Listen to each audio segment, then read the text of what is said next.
Welcome to another edition of the EDA Focus on the Virgin Islands Marketplace. I'm Anthony Weeks, your host. And this afternoon, we are behind the scene EDA in action, and we're at the Virgin Islands Economic Development Authority joint board meeting. And just to kind of give you a rundown of the agenda, order of meeting at 9 a.m., the EDC decision meeting. At 10:30 a.m., the Government Development Bank Lending Board meeting. And then they took a break for lunch. And then at 1 o'clock, they reconvene at, you have the Enterprise Zone Commission board meeting. Then we have the 2:30 p.m. meeting, the EDA board meeting again. And then at 4:30 p.m., we have adjournment. So what we're going to do today, just to give you an idea, what we want to do is, as we continue the series on the EDA Focus on the Virgin Islands Marketplace, is to get a sense of who the EDA is and what they're really all about. And so you've seen, from the opening, we've given you an idea of who the leadership are in terms of the CEO, the assistant CEO, and chief operating officer, and the chairman of the board. Today you'll have an opportunity to see the other board members in action as they address the business of the board. As you know, they're a policy-making board body, and they're addressing a number of issues on the agenda.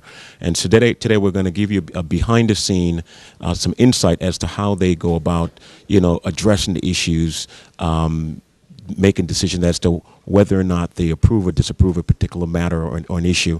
And so you'll get a good bird's eye view of what's happening behind the scenes here at the EDA.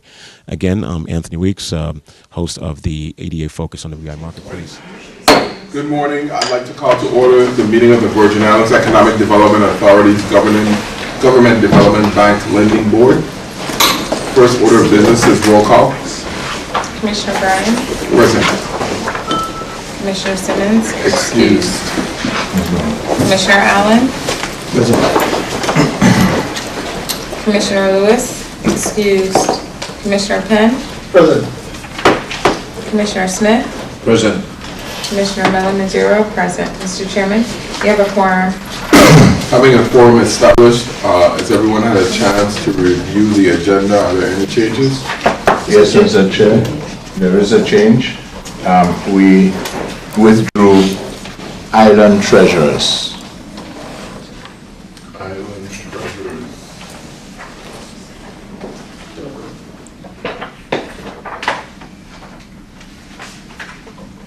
Okay. Motion to amend the agenda. Mr. Chair, I move that we amend the agenda, removing item number 6, offering compromise. Second? Second. Properly moved and seconded. Discussion. All those in favor? Aye. Opposed? Abstention? Motion carries unanimously. Motion to accept the agenda as amended. So moved, Mr. Chair. Second? Second. Properly moved and seconded. All those in favor? Aye. Opposed?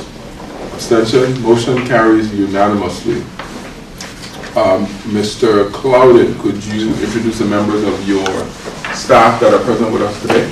Yes, Mr. Chairman, we have, first I will start with the lady, Ms. Deanne Dunkirk, who is the lending director, and Mr. Abraham Edwards, who we recently recruited to manage our SSBCI program, that is the State Small Business Credit Initiative program.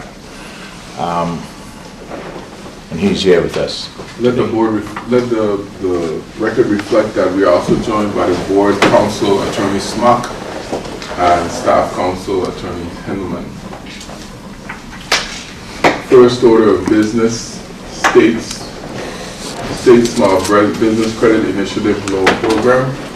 Merchants Commercial Bank on behalf of Steadfast Investments, LLC. Excuse me, Mr. Chairman. Are we going to have May 17th? We have the transcripts for May 17th in the Dropbox. Yes. Has everyone had a chance to review the transcript? And I need a motion to accept the transcripts for May 17th meeting. Mr. Chair, motion to approve the May 17th, 2012 transcripts. Second? I second, Mr. Chair. Properly moved and seconded. All those in favor? Aye. Aye. Opposed? Mr. Chair, I abstain. I was absent from that meeting. one abstention. Motion carries. Back to Merchants Bank. Who speaks to this matter, Mr. Clouden? Mr. Edwards? Excuse me, I would like to introduce Mr. Edwards before we proceed. Just give a basic background on his experience. Mr. Edwards has joined us with over 34 years of experience in banking industry.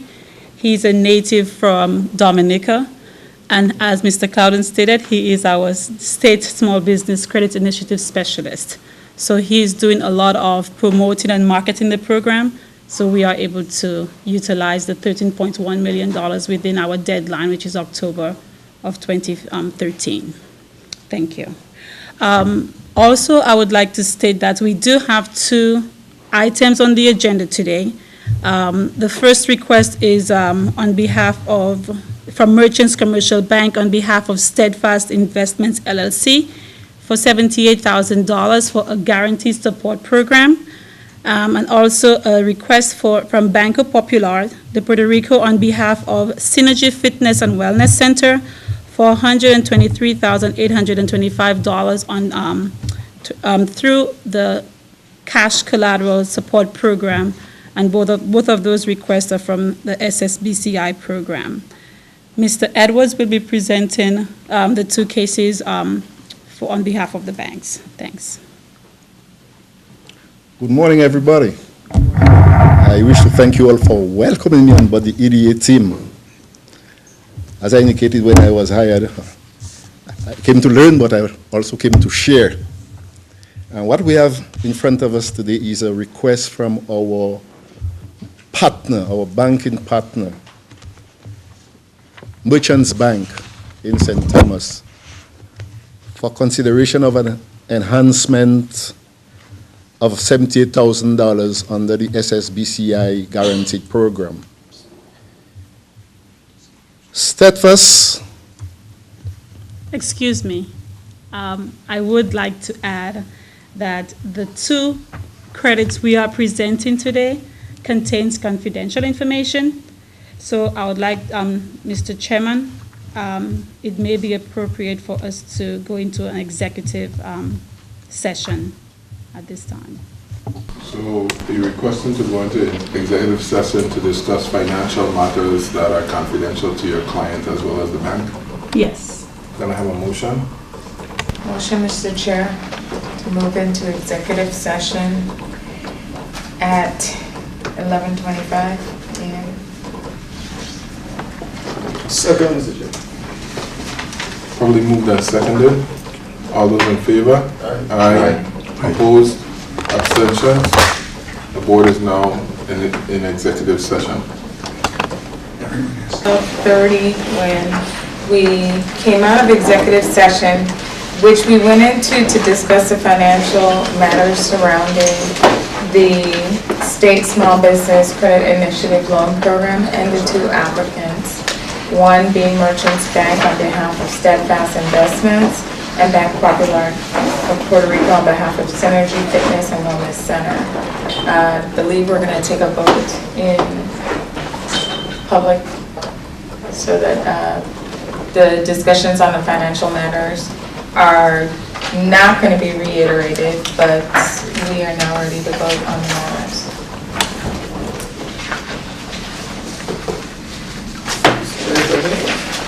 I'd like to move that the revenue division, we move that the GDP board approved a $78,000 term loan or 10% guarantee of a $780,000 term loan to Merchant Commercial Bank from the State Small Business Credit Initiative Loan Fund.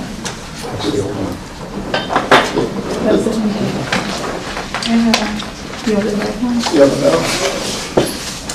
Should say on behalf.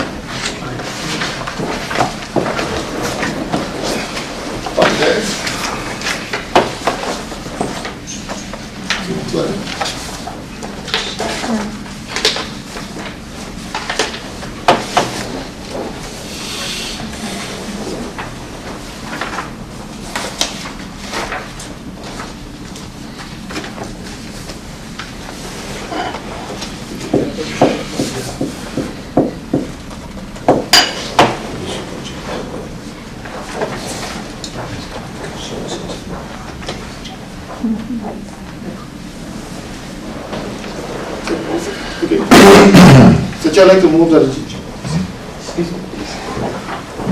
Mr. Chair, I'd like to move that the GDP board approve a $78,000 guarantee support of 10% guarantee support of a $780,000 term loan to Steadfast Investment LLC by Merchants Commercial Bank from the State Small Business Credit Initiative Loan Fund. The terms of the credit to Steadfast Investment LLC will be in accordance with Merchants Commercial Bank's commitment letter dated June 18, 2012. So move. Second, Mr. Chair. Properly moved and seconded. Roll call, please. Commissioner Bryan, Yes. Commissioner Simmons, excused. Commissioner Allen, Yes. Commissioner Lewis, excused. Commissioner Penn, Yes. Commissioner Smith, Yes. Commissioner Miller-Mizzuro, yes. Mr. Chairman, you have 2 members excused. Motion carries. Motion carries. Next order of business, vote on synergy.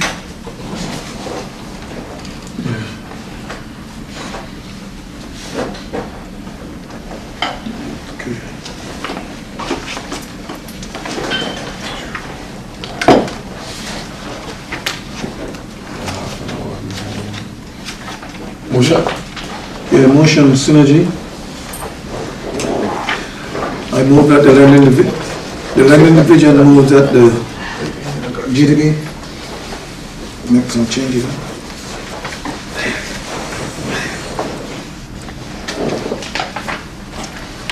Motion that the GDP board approve the $123,825,000 guaranteed support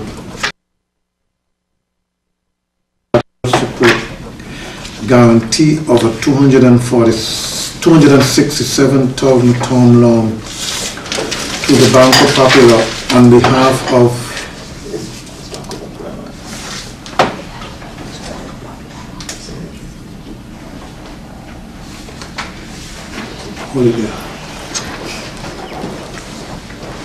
One second. Government Development Bank Board approve a $78,000 guarantee support as a 10% guarantee support of a $780,000 term loan to Merchants Commercial Bank on behalf of Steadfast Investment LLC from the State Small Business Credit Initiative Loan Fund. The terms of the credit to Steadfast Investments LLC will be in accordance with Merchants Commercial Bank's commitment letter dated June 18, 2012. So moved. Properly moved Second, Mr. Chair. and seconded. Discussion? Roll call. Commissioner Bryan, Yes. Commissioner Simmons, excused. Commissioner Allen, yeah. Commissioner Lewis, excused. Commissioner Penn, Yes. Commissioner Smith, Yes. Commissioner Miller-Mizzuro, yes. Mr. Chairman, motion carries. Motion carries. Next order of business is the approval of CEO to approve loan modification. Who speaks to this matter? Ms. Bianca. We resolve that the Board of Directors of the Government Development Bank, meeting in St. Croix, U.S. Virgin Islands, on July 25th, 2020, adopts a resolution authorizing the Chief Executive Officer of the Virgin Islands Economic Development Authority to approve the following: request for loan payment modifications to loan administered under the Government Development Bank Loan Program to include interest-only payments not to exceed 6 months and no more than one request within a 12-month period. Also, reamortization for loans administered under the Government Development Loan Program not to exceed 6 months and not more than one request within a 12-month period.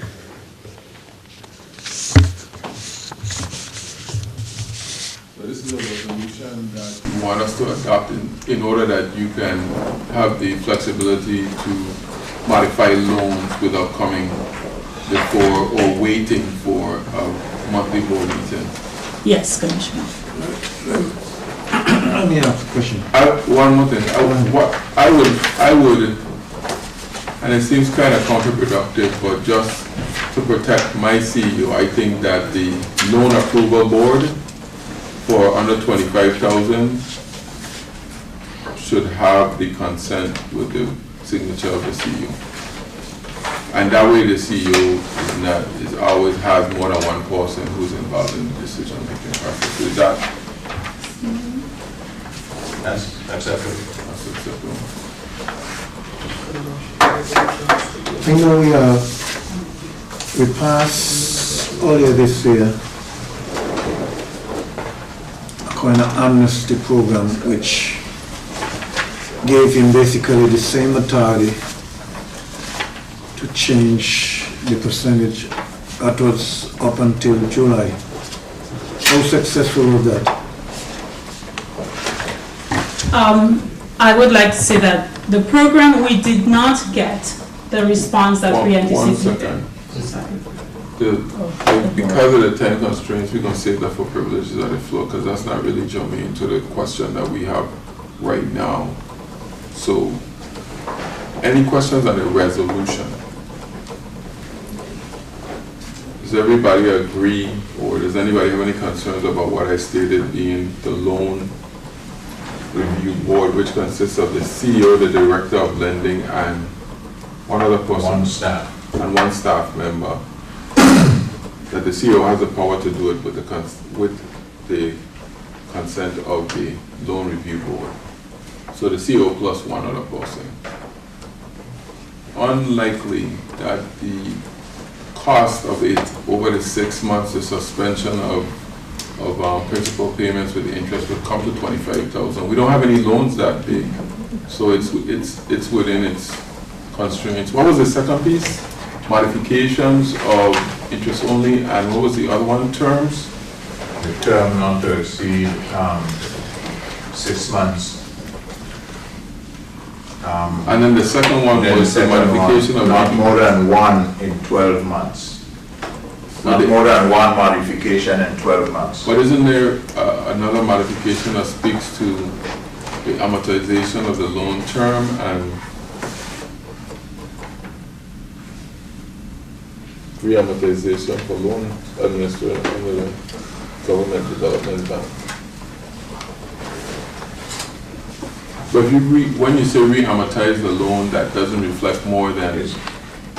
Once you give, let's say, a principal moratorium, then you automatically change the term of the loan, the amortization term. So it becomes a 5-year loan, going to then become 5 years and 6 months. Correct. So that is what that is speaking to. Okay. But, Mr. Chair, that motion didn't have any limit as far as loan. Now, you put in the $25,000.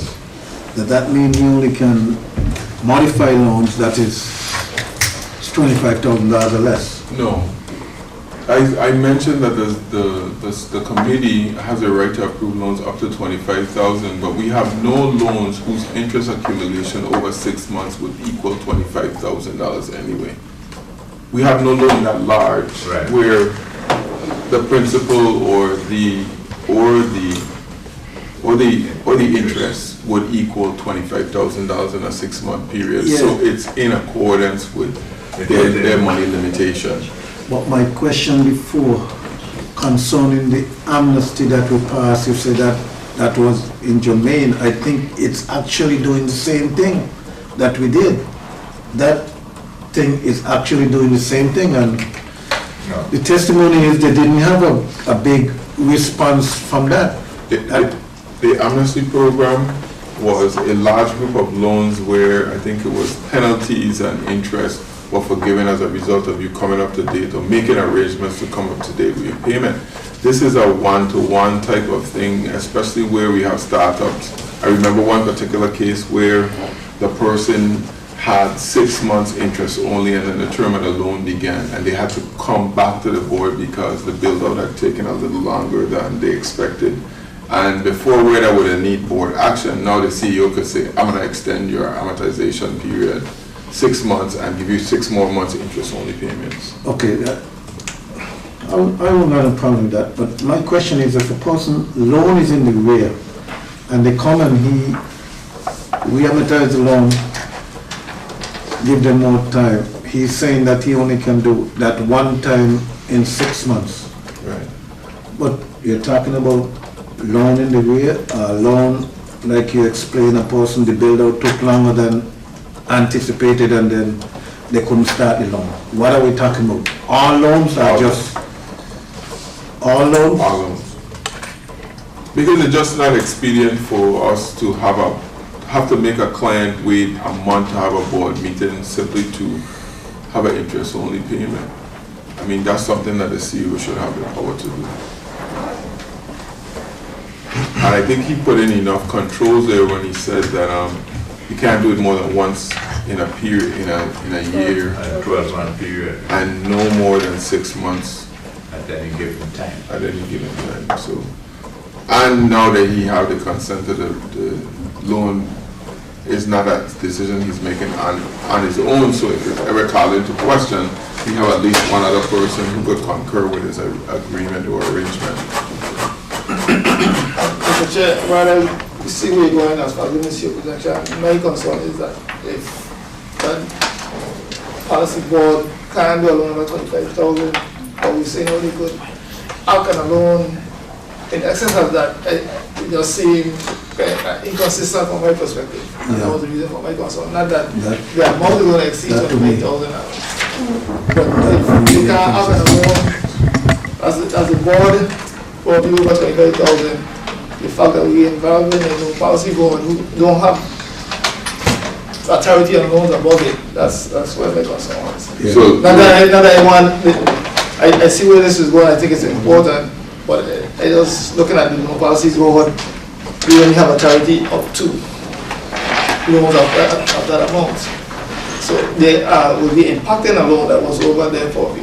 right. That was my concern. So you would like a change in the resolution? Well, Or you would like it to stay as it was intact? I'm respecting what you're doing, but I'm just trying to figure out how we're giving them authority to act on a loan that they don't have authority to grant. First instance. No, but they have the authority to modify it, and the acting is based on the dollar amount, and the effect of the modification will not exceed that dollar amount that they have been given authority over. So I think it remains consistent, but that's just my interpretation. Before.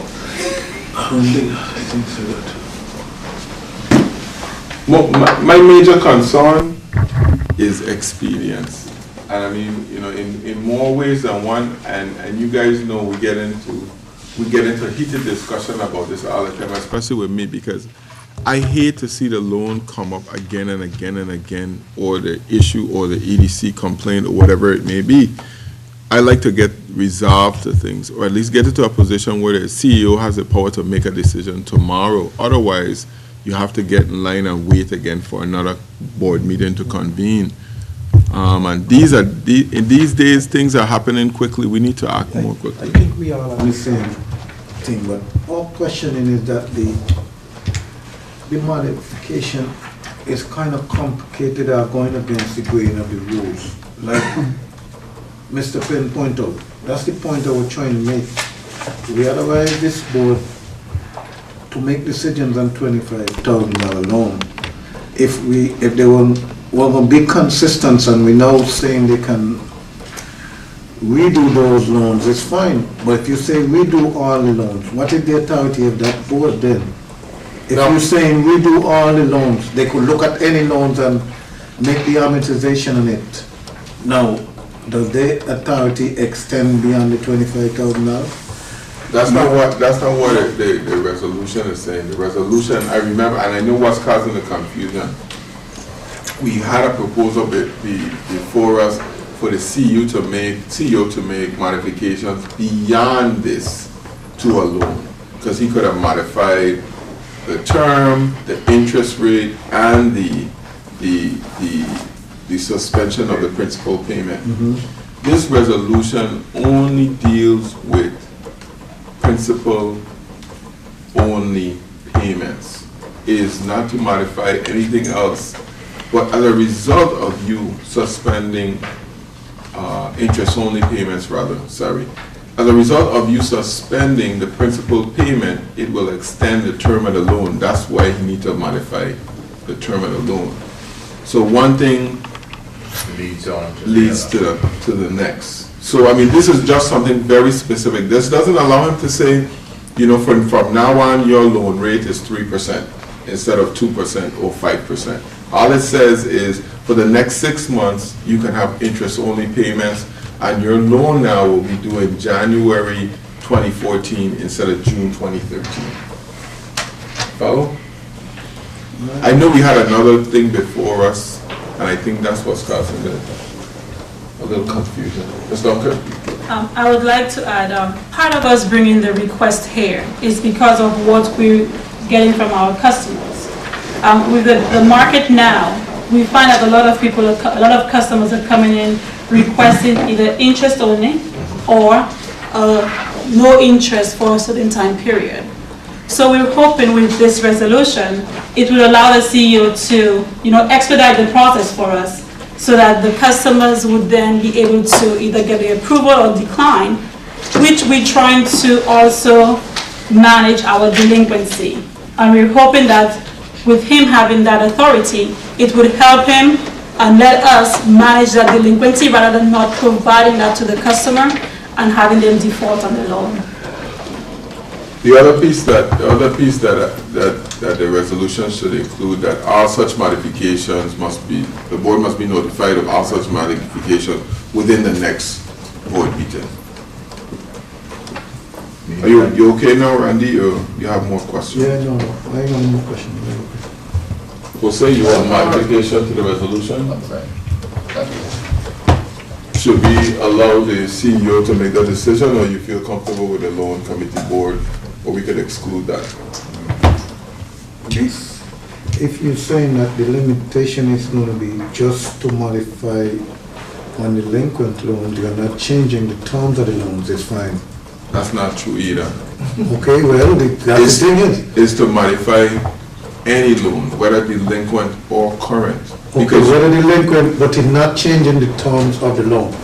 Beyond the 6 months of that will be inherent of the change. I am talking about the lengthening of the loan does not mean, I'm talking about, we had a loan that had 4% plus 1 about prime or whatever it is, and we now, a person comes in and the CEO change it to, 2% plus prime or whatever it is. I'm saying as long as that is not included, because that will be giving up the board responsibility. Absolutely. That's fine, okay. Absolutely. I'm okay with that. I'm surprised we haven't, okay, so. No. Are we ready to? Yeah, I'm ready. I just want to make sure I understand what I'm voting on. Fair enough. Otherwise, I ain't voting. Motion to accept the resolution as amended. Somebody want to read?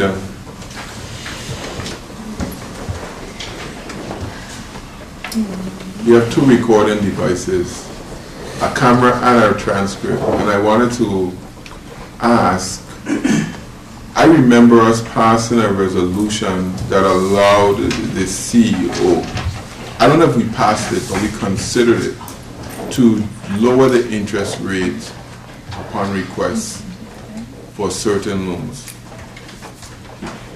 Mr. Claude, do you recall that? No. We never passed it. No, it wasn't passed, and I don't think it affected the interest rate. It was tabled because it was silent, the motion was silent on what we would do with the interest rate. But in principal moratoriums, one does not affect the interest rate. It primarily affects the term of the loan. Question. All other conditions remain intact. So do you or Ms. Dunkirk have an explanation as to why we haven't seen more refinance come before the board?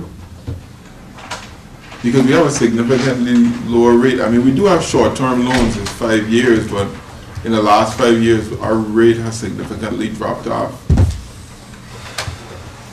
Yes, we are receiving some requests for modifications. Ms. Dunkirk can comment on that more accurately because she maintains a log of received requests. But we haven't seen them come before the board though. So, I mean, are you able to grant those modifications, reductions of interest? No, sir, we're not granting any reduction of interest unless it comes here, so. The requests we've gotten, all the requests we've gotten from clients requesting interest only or whatever, they've all been presented to the board. But why haven't we been getting requests to lower the interest rate though? I mean, if you came here 5 years ago, the rate was 6-7%, now it's like 3-4%. How come we're not seeing, you know why we're not seeing people come in and say, hey, I want to refinance my loan? We brought it to some clients' attention. However, these are the older accounts that we're saying that are delinquent, Right. and they have been transferred to a collection agency. So those modifications, okay, I'm going to reserve my question until we finish the vote. You ready to read the resolution? Sure. Well, Mr. Chair, I move that the board approves this resolution of the GDB board as stated. Be it resolved that the Board of Directors of the Government Development Bank, meeting in St. Croix, U.S. Virgin Islands on July 25, 2012, adopts a resolution authorizing the Chief Executive Officer of the Virgin Islands Economic Development Authority to approve the following with consent of in-house loan review committee. 1. Request for loan payment modifications to loans administered under the Government Development Bank Loan Program to include interest-only payments not to exceed 6 months and no more than one request within a 12-month period. Secondly, reamortization for loans administered under the Government Development Bank Loan Program not to exceed 6 months and not more than one request within a 12-month period. The GDB board should be advised of all approvals at its next board meeting. So reads the resolution. second, Second, Mr. Chair. roll call? Commissioner Bryan? Yes. Commissioner Simmons? Not voting. Commissioner Allen? Yeah. Commissioner Lewis? Commissioner Penn? Yes. Commissioner Smith? Yes. Commissioner Miller Mazzuro, yes. Mr. Chairman, you have one member excused, one not voting, motion carries. Motion carries. That concludes our agenda. Are there any privilege of the floor? Mr. Allen had a question in terms to the amnesty program. Has that been successful? Ms. Dunkirk or Mr. Cloudy? Ms. Dunkirk, please respond. No, it has not. On St. Thomas, we got 5 inquiries. On St. Croix, we got about 4. We got 1 payoff loan in St. Thomas, one on St. Croix. So we didn't think it was successful. You think that, is it a lack of marketing, or is it a lack of, in terms of people knowing the information and being available, or just, you don't think it's worth it that people who are in default, we shouldn't extend that amnesty period again? No, it was a good idea to extend it. What we heard from the collection agencies and also from customers calling us directly was that they just did not have the monies at the time to take advantage of the program. So I think we should always have it available just in case the market changes, and we have it available to the customers.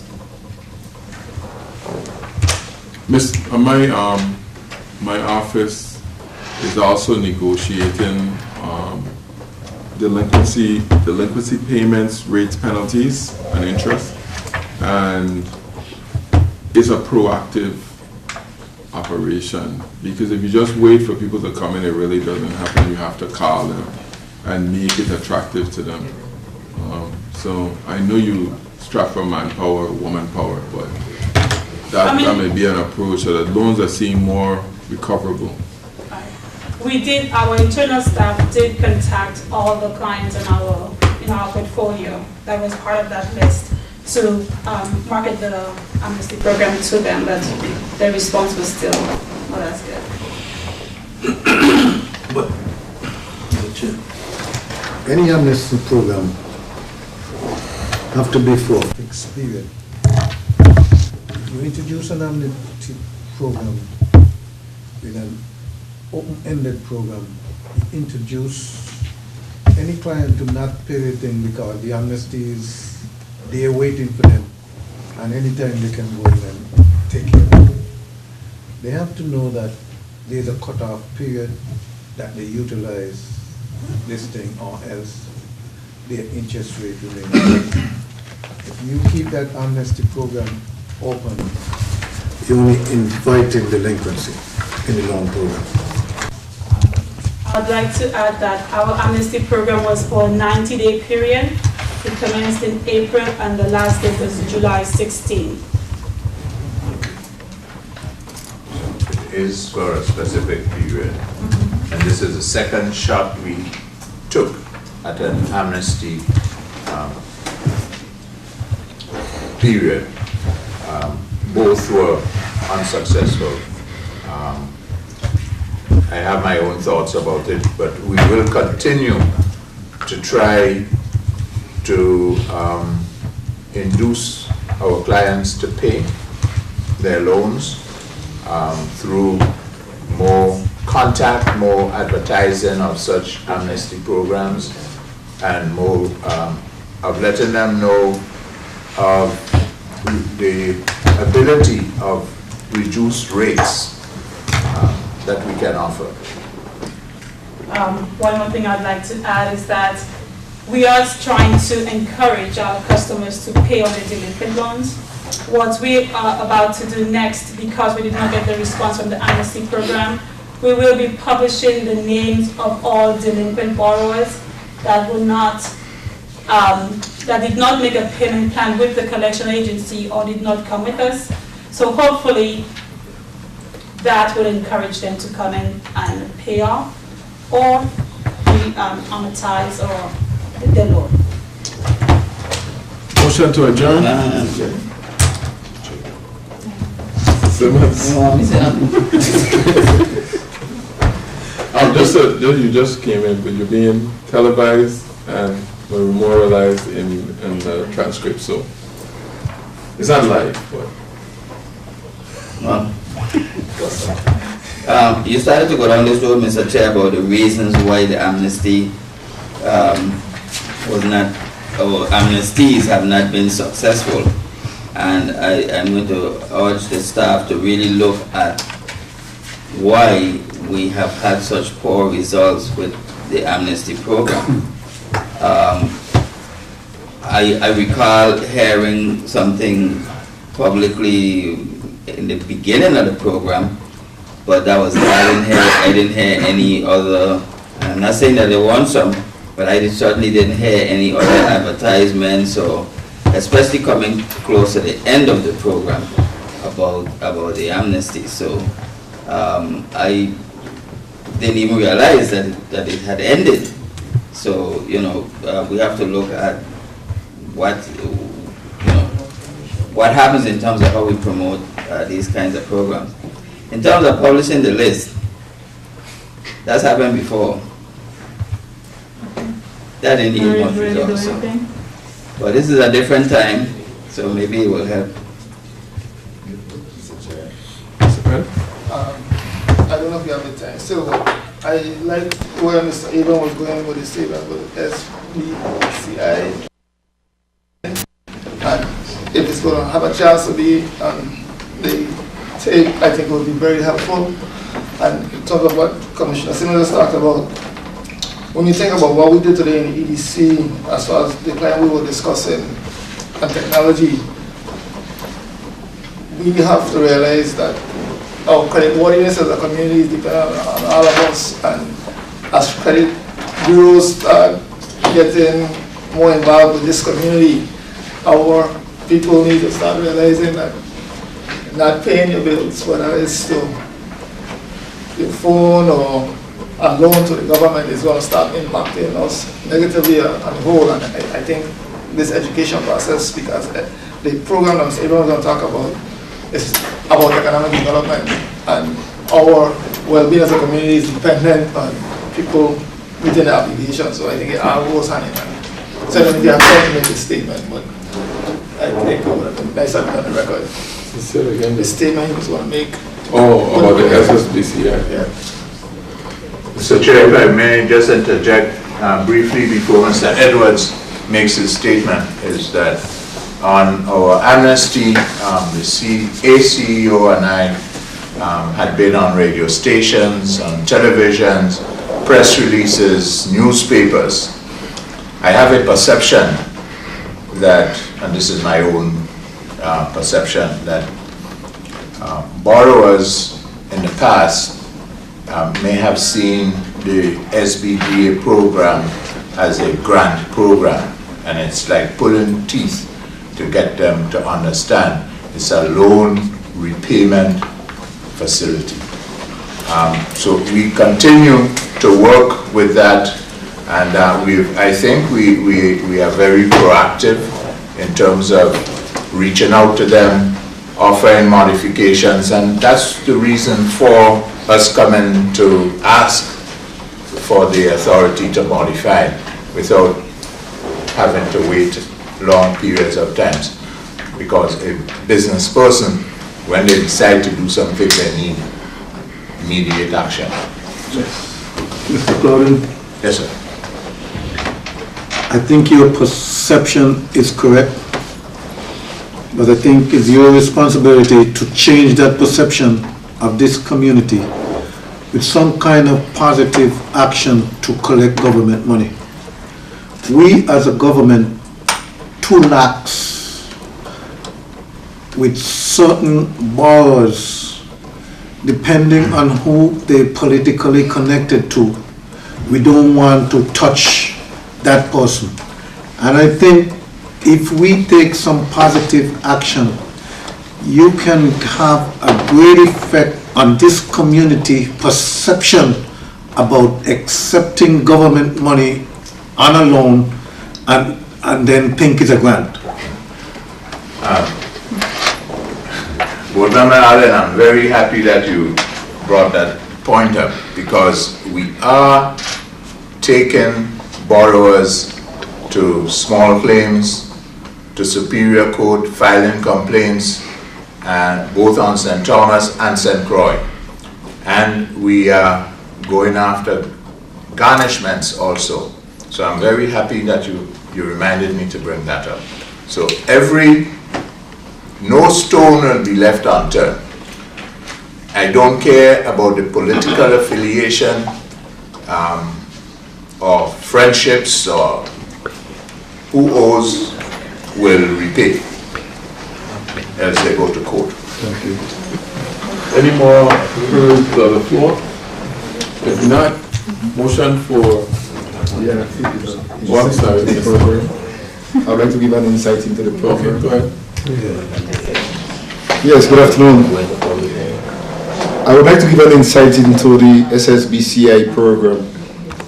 As I started earlier on, in 2010, President Barack Obama signed into law the Jobs Act. The Jobs Act was really created in order to boost up economies, retain and create jobs. Under this act, our Honorable Governor applied for, the territory received $13.1 million to be used as enhancement to banks on behalf of borrowers, both existing and prospective. Under this program, there are three components. One, the cash collateral component, the guarantee program, and the surety bond program. Under the cash collateral program, we can lend as collateral support to any participating bank up to 50% of the gap. And let me describe the gap. A bank chooses its level of collateral or its type of collateral. It can be real estate, it can be inventory, it can be machinery and equipment. After the bank has determined the value of that collateral, it makes a comparison between the amount of the borrower's request and the value of that collateral. If the collateral is less, then that's where the gap comes into play. The EDA, SBDA, will provide an enhancement up to 50% as collateral support on that gap. Alternatively, and this is another facet of the program, we will provide an enhancement up to 10% of the loan amount. But we can do both at the same time. You'll either have the collateral enhancement or the guarantee enhancement. The third component is really designed for contractors. And we will lend up to 30% of the contract amount to a bank which will provide a standby letter of credit or to a surety company that will provide a bonding. They are the same instrument but different names. One, a bank will grant a standby letter of credit, whereas a surety company will provide the bond. But in essence, they to some extent do the same thing. Over the past 4 weeks, we have visited several banks, or all the banks in the Virgin Islands. We've spoken to about 27 individual commercial lenders. So they are all aware of the program and they are on board. As you'll see from these two last credits that we just discussed, they came from individual banks. It's our view that personal contact with the borrowers is very important, prospective borrowers. We are also on the road contacting the customers. That will be done, and this is our approach. We have been using the television, we have been using the radio, we've been using the newspaper. So it's our duty to make this program successful. However, for it to be 110% successful, the banks have to be participating because this is a bank-driven initiative. We cannot lend those monies directly to the borrower. We can provide it as an enhancement to the banks on behalf of the borrowers. And we're looking forward for the fullest participation and cooperation in this venture. Thank you. Questions? Maybe maybe I'm living in a cocoon. Or somehow after I get in my office, the rest of the world gets blacked out. But I haven't heard anything advertised on the program. May I? Yes. Commissioner, I will tell you that there has been an incredible amount of publicity concerning the SSBCI program to targeted groups such as the bankers, as our team has just reported. When you have spoken to every loan officer in the territory, you've gotten to the people who are the ones that are going to determine the value of participating in such activity. We've spoken to chambers of commerce. The team has spoken again at a recent breakfast meeting where businesses, a lot of business people were there. They're going to be speaking to various community-based organizations where businesses and individuals reside. We have prepared collaterals that are out in the market. Again, we had a specific focus on our local promotional activities on the SSBCI program recently, where the director and team spoke specifically about these types of programs. I'm firmly convinced that there's always more that we can do to get the information out to the market. And so I want to make sure the board is fully aware that there is an ongoing local promotional activities, and then speaking to targeted groups such as the banks to really bring their loans forward. And I agree fully. I mean, don't get me wrong, I'm not suggesting that you all haven't done those things. I'm saying that it hasn't gotten reported out. When you go and you meet with individual bankers and you meet with chambers of commerce and you meet with all these different organizations, where is the release that comes out that says that this is happening, that makes the person who is not a member of that group aware of the program? That's what I have not seen. In fact, Commissioner, I'm sorry you haven't seen it, but there has been numerous press releases after every presentation that's made that is in fact on the radio and in the local media. I can't say why you haven't seen it, but you know, press releases I make it a habit of listening to the news every single morning and reading the paper every day, but I don't know why I haven't either. I don't know why, so. You probably see the papers. media and you don't pay attention to it. On the radio. Motion?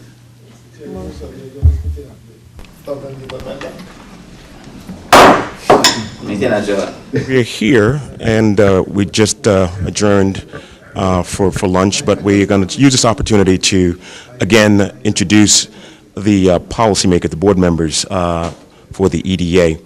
And I'm with Commissioner Millen Madura, and she's a board member. Why don't you tell us a little bit about your role on the board and how you feel about your role as a board member?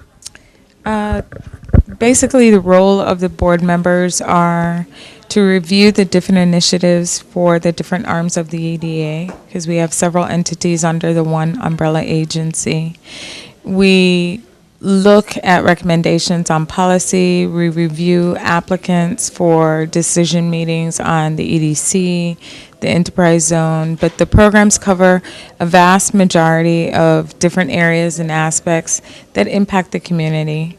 And as board members, we're responsible for reviewing all this information, which oftentimes seems like a second job. We're constantly receiving information and updates. The staff does an excellent job of vetting the companies that come before us, the applicants that come before us. So there's a plethora of information that we're asked to review before we actually get to a meeting and have to make a decision. In terms of preparation time in preparation time for your board meeting, give us an idea how much time does it take for you to, you talked about like a second job, but give us an idea of the kind of time that you have to put in to prepare for and how do you feel about the amount of time that you have to put in? On days like today where we have a public hearing as well as a meeting of several of the different boards, the GDB, the enterprise zone, it's several hours. The information on one application, especially for an EDC applicant, could take anywhere from 5 to 6 hours in terms of reviewing. And that's if you're just going through the application and there are no subsequent letters to the board or letters to the EDA, letters from their counsel. If there's additional information, it takes a lot of time. Sometimes it feels like I'm in school again, pulling an all-nighter to prepare to come for meetings, because oftentimes the information comes to us timely, but there are times where there are certain documents that have not been received by the EDA that once they receive it, they want to get it to the board members. So you'd get information in our Dropbox at the last minute, the day before, sometimes hours before the meeting at night. We get text messages saying something has been added to the Dropbox, please review it. So it takes a lot of time, and if we're going to formulate questions and we're going to ask good questions of the companies and try to be as informed as possible and make the public process as transparent, it does take a significant amount of time for us to prepare for the meetings. Commissioner, I want to thank you so much for taking the time to offer some comments. Nice to see you This again. is EDA in action, and to give a behind the scenes so people better understand who the EDA is and what you're all about. Thank you so much. You're welcome. Thank you. I'm with Board Member Randy Allen. Good afternoon, Board Member Allen. How are you doing today? Pretty good. Okay, we're actively involved in the process of a board meeting, and I would like to talk a little bit about your role as a board member, and how do you feel about the whole, your involvement as a board member? Well, my role as a board member is really, I'm a representative of the private sector on the board. And my role as a board member is multifaceted because I sit on every board under the EDA, which under the EDA, there are 4 other boards besides the EDA: Enterprise Zone, Government Development Bank, the IDC, and the loan lending agency, and I sit on all those boards. We listen and study the information presented to us about each application, and then try to vet all employees of the EDA, plus interview the clients and make sure they're meeting the requirements of the law under the EDA. And if those requirements are met, we make sure that the government interest is protecting, at the same time helping our community, especially small business and other business that come seeking IDC tax exemption to establish in the Virgin Islands. We also participate in helping business to stay in the Virgin Islands because we have had to make change on several businesses because of the changes, in the economy. We have also changed or give some leeway in certain sections of the law, sometime in reference to the number of employees or the term of their loan. But we assist in this community in building the economic structure. The EDC is really the economic arm of the government that tried to build the economy of the Virgin Islands overall. Okay. I want to thank you so much, Mr. Board Member Randy Allen. Thank you so much. Appreciate it. Thank you, sir. Okay. Here we have Board Member Henry Smith of the EDA, and we are on site at the board meeting, EDA in action behind the scene. Good afternoon, Board Member Smith. How are you doing this afternoon? I'm good. Okay. It's a pleasure to be part of the process this afternoon. Why don't you tell us a little bit about your role on the board and give us an idea what that role is like. How do you feel about your role on the board? Sure. Thank you for the opportunity to make this presentation. I represent the University of the Virgin Islands. We're one of the units that's represented on the board. It could have been the Port Authority or some other independent instrumentality. As a representative of the university, I find myself looking out for the academic interests, education interests. As you know, several of our beneficiaries are required to support education in the territory. Actually, they all are required to support education. And I think I bring a perspective on the board from the academic point of view in terms of development of our capacity, or educational capacity across the community. Because of my personal expertise, I happen to be very much involved also in environmental issues. And as we know, development does have a profound effect on our environmental quality. And I think that I'm able to bring that perspective to the board. Also, I'm not directly involved in local government directly, so I also add that perspective.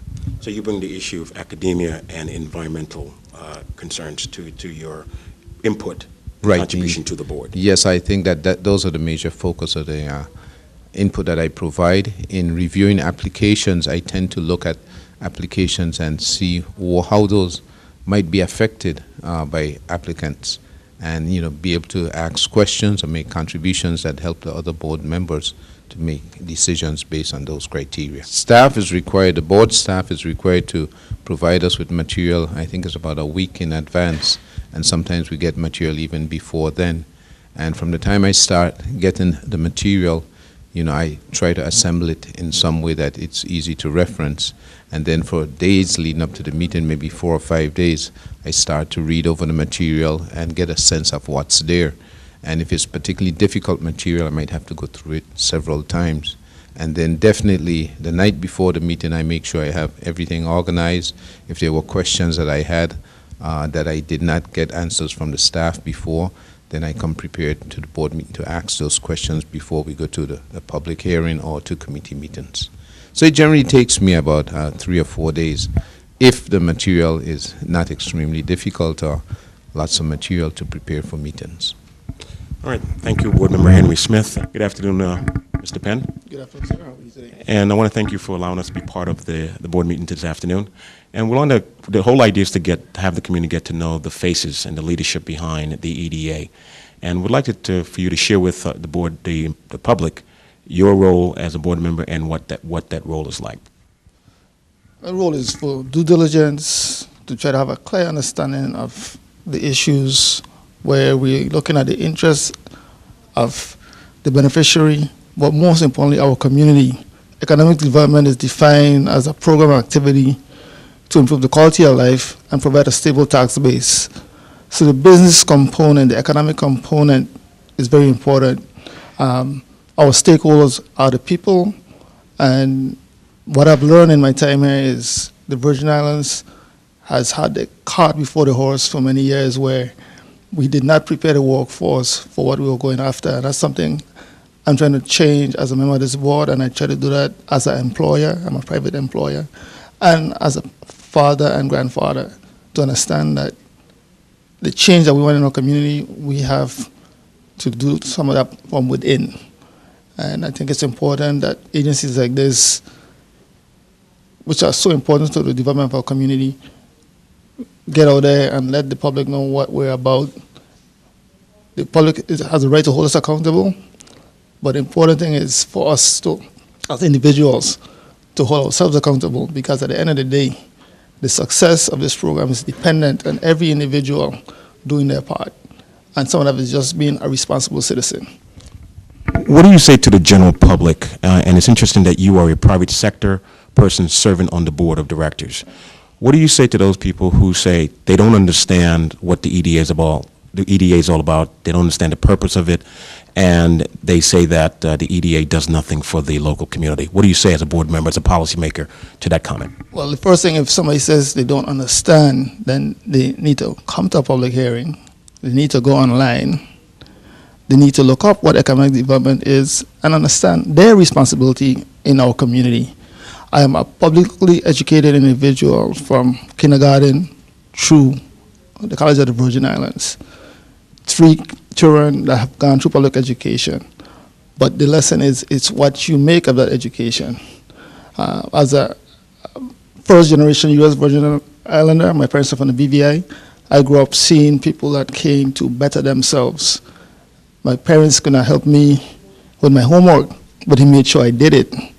And those are lessons I try to give my kids. And I'm trying to do it with my grandchildren to understand their responsibility. The public needs to realize that the success of this program is dependent on them. How do you tell a prospective beneficiary to employ Virgin Islanders if we have not done the things that we need to do on our own part, educationally, attitude? These are things that I'm hoping that through this process, educating people about the program, we realize that we can't stand pat, we have to make changes. And it starts within. Give us an idea of the amount of time that goes into preparing for a board meeting, and kind of describe that process. What do you do to leading up to the board meeting? Okay. we have a standing requirement that we get information at least 10 days before a meeting. We have about 5 different divisions.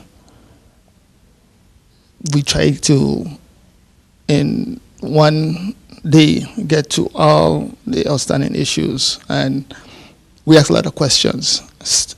Our staff sometimes figure the questions they're asking, they're taking up a lot of time, but the diligence is required, and we try to give everybody a fair shake. And me personally, this morning I left my home at 4:00 a.m. I'm from St. John. I went to my office to make sure I had everything ready for when my staff comes in. I caught a car ferry at 5:20, a plane at 7:20, and go back home at 5:20. Should be on St. John hopefully by 7:30. So that's a day in a life. But in preparing, we have used technology. We now utilize iPads. We get a lot of information. I'm on the barge coming over. I'm still reading, as long as I have internet access. Due diligence is important. We have a dynamic staff, have great leadership. We're always trying to improve, and we are trying to make the best of technology to get the job done, be more efficient. At the same time, there's a push for greater transparency, which we are working towards. But our public, our community needs to start taking an interest in understanding the program. We have a strategic plan that requires us to go out and make the public aware of what we're doing. I understand we have a lot of press releases. We meet with beneficiaries. We have beneficiaries that go into the school system. That's one of the beautiful parts of this program. No member of the board is just on this board. I myself, I'm a member of the Junior Achievement Board of Directors, Beacon Schools of the VI. I serve on a few other government agency boards, and my civic interest is important to me because I am a parent. And by participating, I get better understanding of what's going on around me. It helps me as a businessman also. Sometimes you become aware of how things work together. And that's why I can say that education, aptitude, all works together to make us better. We are competing worldwide today. Okay. And we need to be as good as anybody else, or maybe even better because of our location. Thank you, Jose Penn, for the time. Board Member Jose Penn, this is Anthony Weeks at EDA Focus on the Marketplace, EDA in action.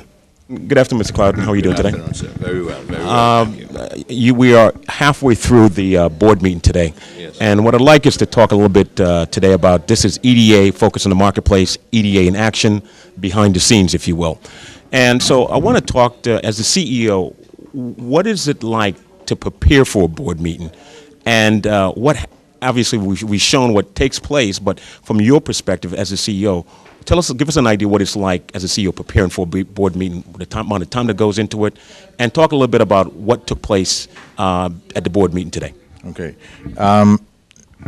The preparation for a board meeting is all-encompassing, time-consuming, and we make sure, the staff and we make sure that the level of the presentation is more than above standard, because we have a very astute board of 7 members, and their expectation is very high, and we have the staff to complement that.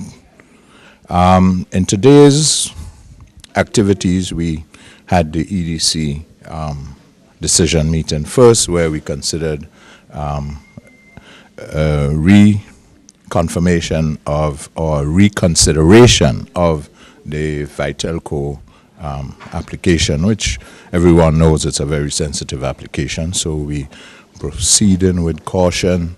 We want all the information, and that was, as you had seen, a lengthy dialogue.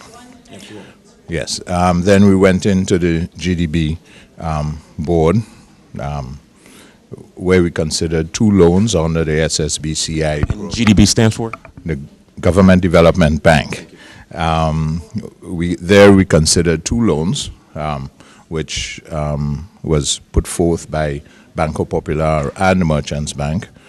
We hope that all the banks will participate in the SSBCI program, which is a state small business credit initiative, which afforded us through the Governor's Office and through Treasury, United States Treasury, $13.1 million to support lending and encourage lending in the territory through the local commercial banks. So that's where we are, and we just had a break for lunch, and we're heading back to work. We're here with Percival Clouden, CEO of the EDA, and this is Anthony Weeks for the EDA Focus on the VI Marketplace.